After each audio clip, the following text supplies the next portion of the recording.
Je suis médiateur santé pair au GHU Paris pour le pôle 15 depuis 5 ans.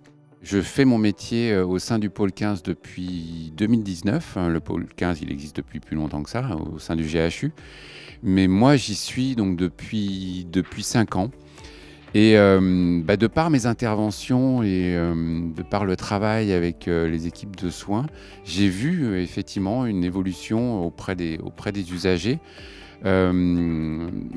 Grâce à mes interventions et grâce aussi à l'échange avec le personnel soignant, où on parle de plus en plus de rétablissement en santé mentale, ce qui n'était pas forcément le cas auparavant. Et le fait d'avoir une personne dans l'équipe qui parle de rétablissement et qui a une vision optimiste et qui, de par en fait, mon exemple, en fait, de par mon évolution et mon parcours de rétablissement, ça donne une vision optimiste pour les usagers avec que j'accompagne, quoi. On devient médiateur en santé pair en faisant une licence. Donc c'est une licence Bac+2.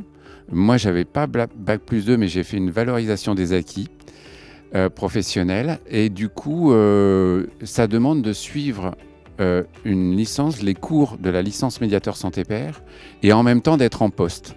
Alors c'est un gros avantage par rapport à d'autres formations, c'est que directement, j'ai été en poste et en même temps j'ai suivi la licence, les cours en fait de la licence. C'était 1 semaine en cours et 3 semaines sur le terrain. Alors donc du coup en parallèle j'ai appris à faire mon travail et à être en poste et à le mettre en pratique sur le terrain. Et ça c'est vachement intéressant.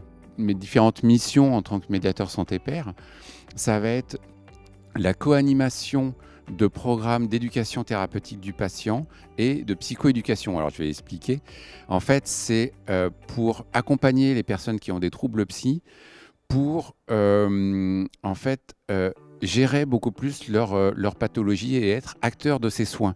C'est-à-dire qu'on va parler des symptômes, on va essayer de les reconnaître, chacun doit essayer de les reconnaître pour soi propre, d'avoir des trucs et astuces en fait, qu'elle va mettre en commun avec d'autres usagers pour les reconnaître et puis en fait d'échanger avec les trucs des autres. Donc ça c'est l'éducation thérapeutique du patient et la psychoéducation. Et on parle des traitements et on parle de l'environnement, du bien-être et ensuite beaucoup plus, en fait ça se termine en général nos groupes sur l'aller vers, c'est-à-dire qu'est-ce qui se passe en dehors de l'hôpital, en dehors du soin et quelles sont les ressources dans la cité pour en fait me rétablir. J'échange beaucoup avec les usagers, donc les personnes concernées par les troubles psy, qui soient en intra-hospitalier, donc que je vais voir à l'hôpital, avec qui j'échange justement sur les difficultés d'être hospitalisé, sur les droits, par exemple les droits des usagers. Donc je vais voir les personnes, j'échange avec eux. Je suis aussi au centre médico-psychologique qui là, en fait, c'est les personnes qui sont en ambulatoire, qui sont sorties de l'hôpital et qui ont des soins, des consultations. Et c'est là où je fais mes programmes d'éducation thérapeutique ou de psychoéducation. Donc en ambulatoire, en intra-hospitalier, également au centre de réhabilitation psychosociale, où je fais des entretiens post-diagnostic. Donc ça, c'est en fait le médecin qui a donné un diagnostic et ensuite qui dit c'est peut-être difficile à accepter, mais si vous voulez, il y a un père aidant, quelqu'un qui a eu un diagnostic d'un trouble de santé mentale, qui peut discuter avec vous pour échanger sur comment appréhender ce diagnostic. Voilà. Donc c'est mes différentes missions. Donc je co-anime, en groupe, je co-anime en fait les groupes. Et puis des entretiens que je fais seul ou avec un autre père aidant. Et puis aussi, je participe à la communauté de pratique des médiateurs santé pair au sein du GHU. On est maintenant 10 et en fait, on parle de notre pratique au sein des différents pôles.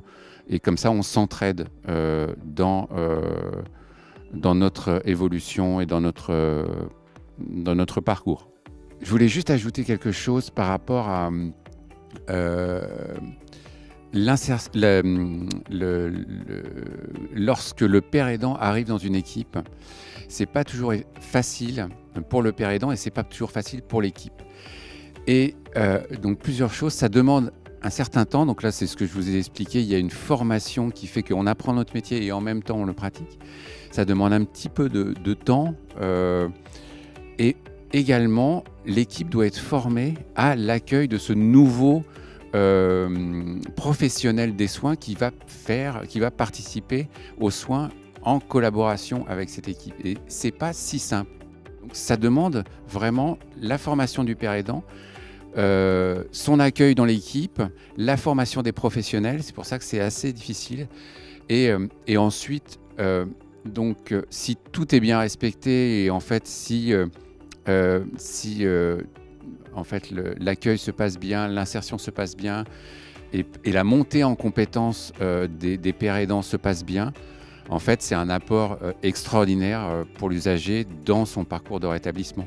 Mais ça demande quand même une adaptation de l'équipe et une formation du père aidant pour être bien inséré dans l'équipe.